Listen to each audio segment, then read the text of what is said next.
पीड़ित का यह सीधा सीधा आरोप है कि पुलिस प्रशासन की मिली भगत से उनकी जमीन पर अवैध कब्जा हो जाता है।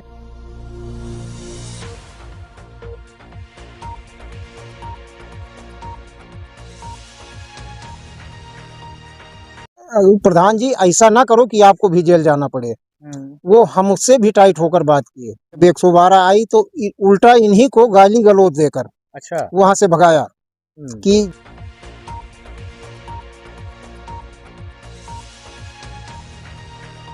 अगर जो कमजोर व्यक्ति है वो अगर लड़ाई करने में सक्षम नहीं तो क्या उसकी सारी संपत्ति दूसरा हथियार लेगा?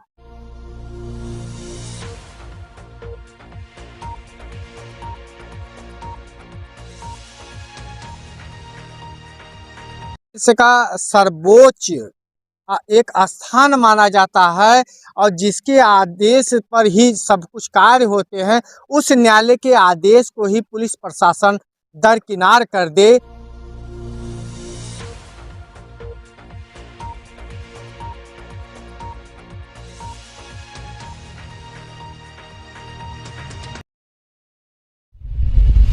न्यायालय का आदेश हो और आदेश में साफ साफ यह निर्देशित किया गया हो कि विवादित जमीन पर किसी भी प्रकार का कोई अतिक्रमण ना हो और उसके बाद दबंगों के द्वारा जमीन को हथिया लिया जाए, तो कहीं ना कहीं बहुत बड़ी प्रशासनिक चूक दिखाई दे रही है। नमस्कार मित्रों, भारद्वाज न्यूज़ से राजेश द्विवेदी। आज मेरी मौजूदगी मनकापुर तहसील की ग्राम सभा अंबरपुर में हुई है, जहां पर एक प्रकरण विवादित जमीन का है और मामला वहां एक पीड़ित व्यक्ति हैं अशरफी लाल जी का है, जिन्होंने अपनी जमीन को बचाने के लिए प्रशासनिक स्तर पर, न्यायालय के स्तर पर काफ़ी प्रयास किया, लेकिन काफ़ी प्रयास करने के बावजूद उनको कहीं भी किसी भी प्रकार की कोई राहत ना मिली। मामला यह है मित्रों कि अशरफी लाल अपने घर के इकलौते हैं, उनके माता पिता एक्सपायर हो चुके हैं, उनकी पत्नी मायके रहती हैं और अशरफी लाल जो है बाहर प्रदेश में जीवन यापन करने के लिए गए होते हैं।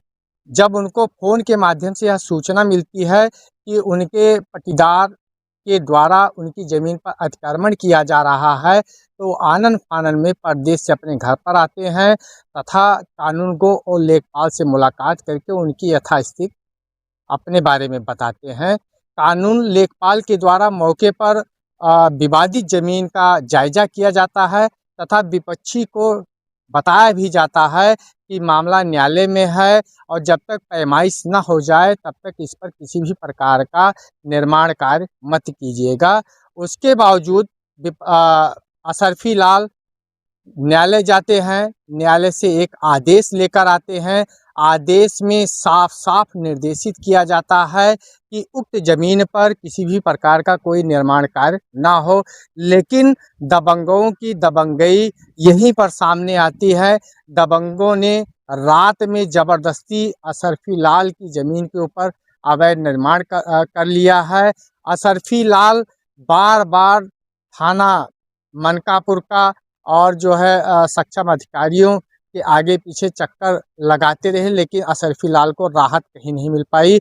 मित्रों, जो आदेश न्यायालय के द्वारा दिया गया है वह आदेश इस समय मेरे हाथ में है। मैं आप लोगों को पढ़ के सुनाना चाहता हूं कि न्यायालय के इस आदेश में क्या लिखा हुआ है और अशरफी लाल के साथ में क्या न्याय होता है।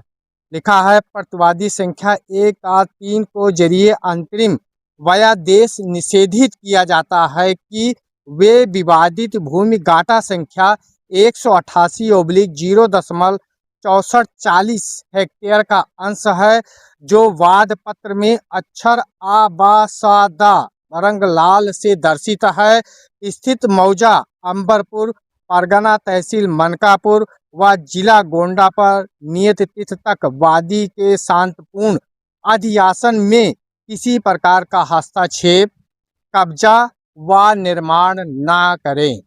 उसके बावजूद अशरफी लाल पीड़ित का यह सीधा सीधा आरोप है कि पुलिस प्रशासन की मिली भगत से उनकी ज़मीन पर अवैध कब्जा हो जाता है और रातों रात छत का निर्माण कर दिया जाता है। मित्रों, यह आरोप मेरे द्वारा नहीं लगाया जा रहा है। पीड़ित असरफी लाल ने 7/2/2026 को संपूर्ण समाधान दिवस में एक प्रार्थना पत्र दिया है। उस प्रार्थना पत्र में पीड़ित ने साफ साफ कहा है कि प्रार्थी ने जब डायल 112 पर सूचना दी, मौके पर डायल 112 टीम पहुंचती है, जिसने प्रार्थी को गाली दिया और कहा कि हम कुछ नहीं कर सकते हैं, कोतवाली जाओ। इसमें हम उस पर प्रार्थी कोतवाली गया तो वहां उसे बैठा लिया गया और कहा गया कि डायल 112 पर फोन करो।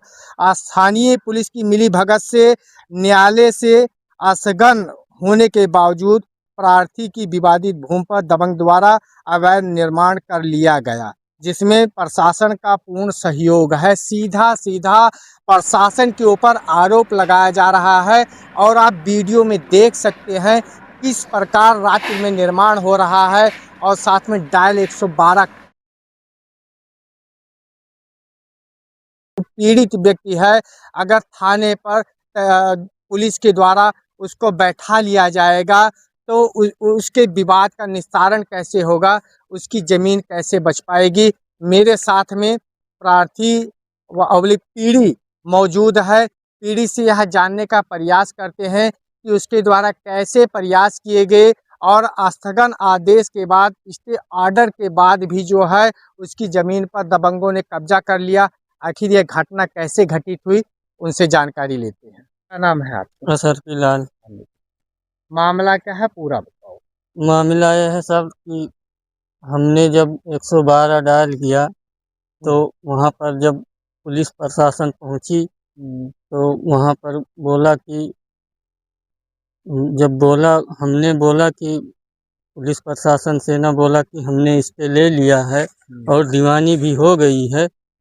तभी पुलिस प्रशासन ने बोला कि थाने पे जाओ। तो हमने सोचा कि थाने पे जाएंगे तो यहाँ पर वो छत लग जाएगा। तो फिर हमने दरोगा जी को फ़ोन किया तो दरोगा जी बोले कि 112 डायल करो। तो हमने फिर भी 112 डायल किया तो उसने बोला कि थाने पे जाओ।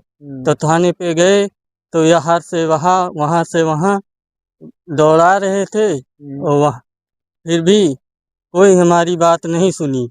उसके बाद 2 घंटे के बाद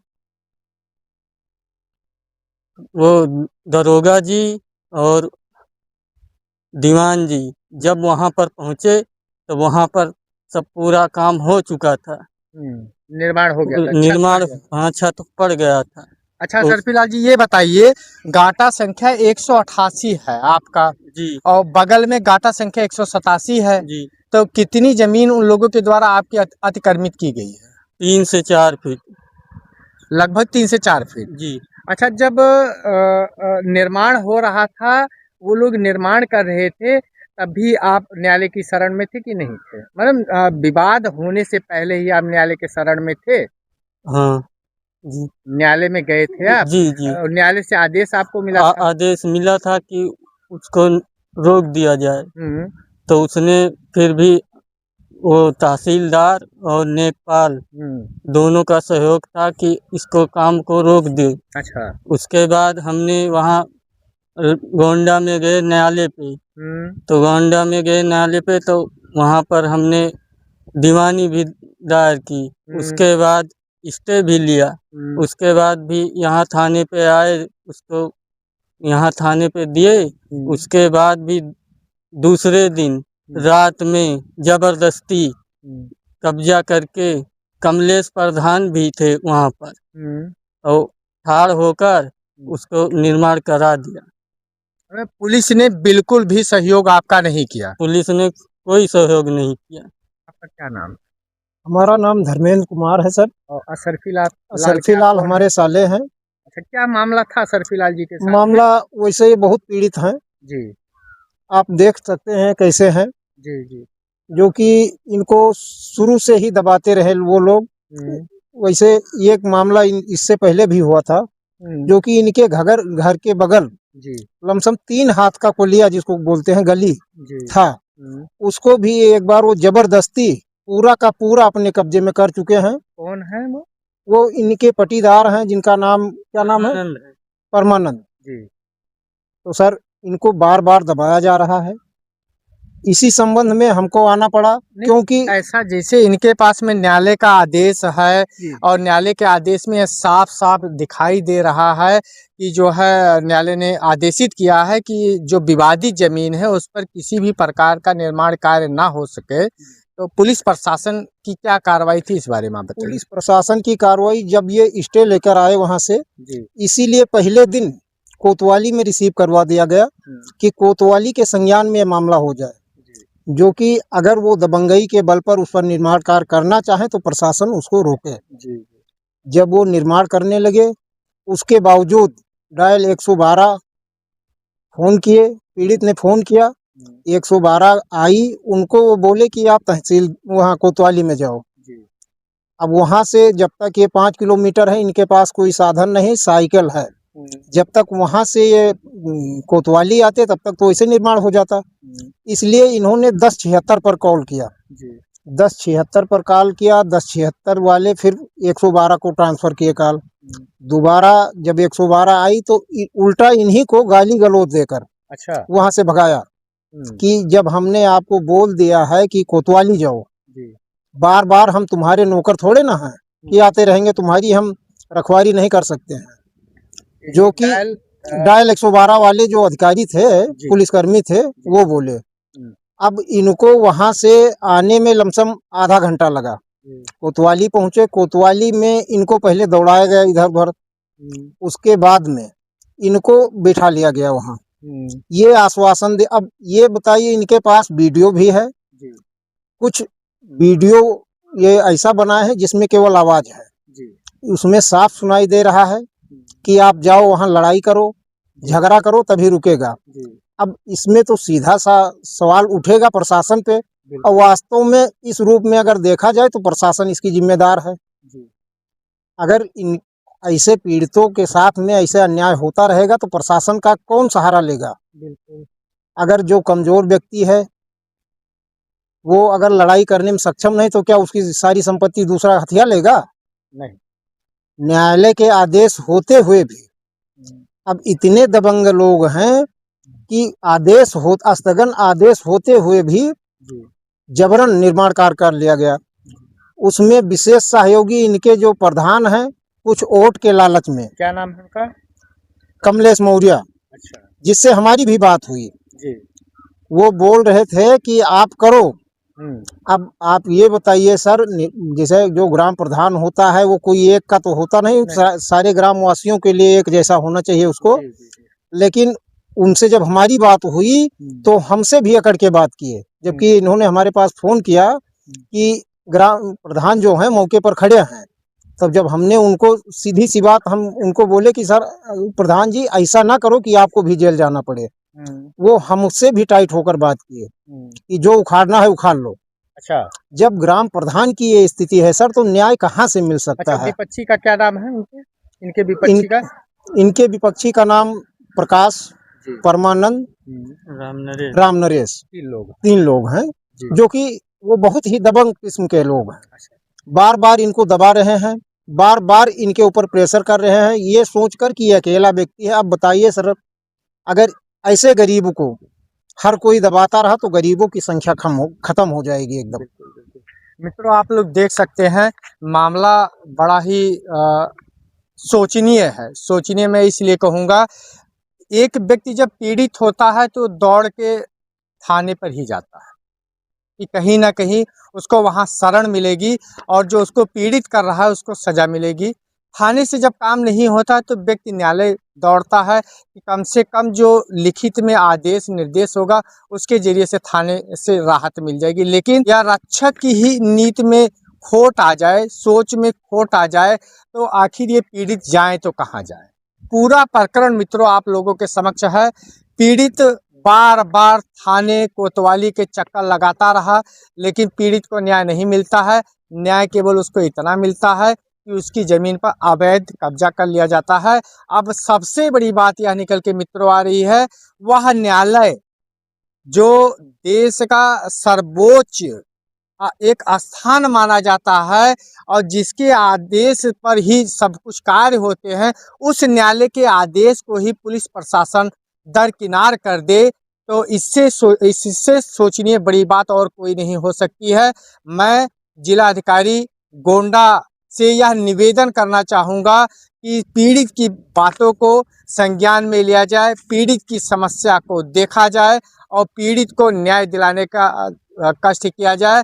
नहीं तो लोगों का सने सने प्रशासनिक कार्यवाही या प्रशासन के ऊपर से विश्वास उठ जाएगा और ना ही पीड़ित जो हैं प्रशासन के ऊपर विश्वास दिखा पाएंगे और ना ही न्यायालय के ऊपर विश्वास दिखा पाएंगे। मित्रों, मैं एक बात और कहना चाहूँगा, कल भी मैंने एक बात यह रखी थी कि अगर निचले स्तर पर व्यक्तियों को न्याय नहीं मिलता है, मतलब ज़मीनी स्तर से व्यक्ति असंतुष्ट होता है, तो कहीं ना कहीं दोष ऊपर की सरकार पर जाता है और उसका खामियाजा सरकार को भुगतना पड़ता है, मौजूदा सरकार को भुगतना पड़ता है।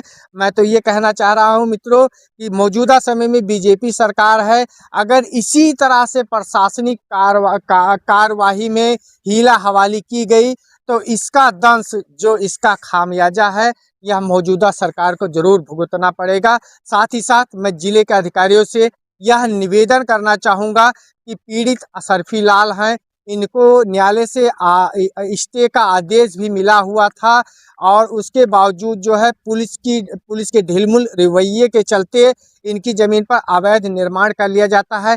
इनका सहयोग किया जाए तथा दोषियों पर कड़ी से कड़ी कार्रवाई की जाए।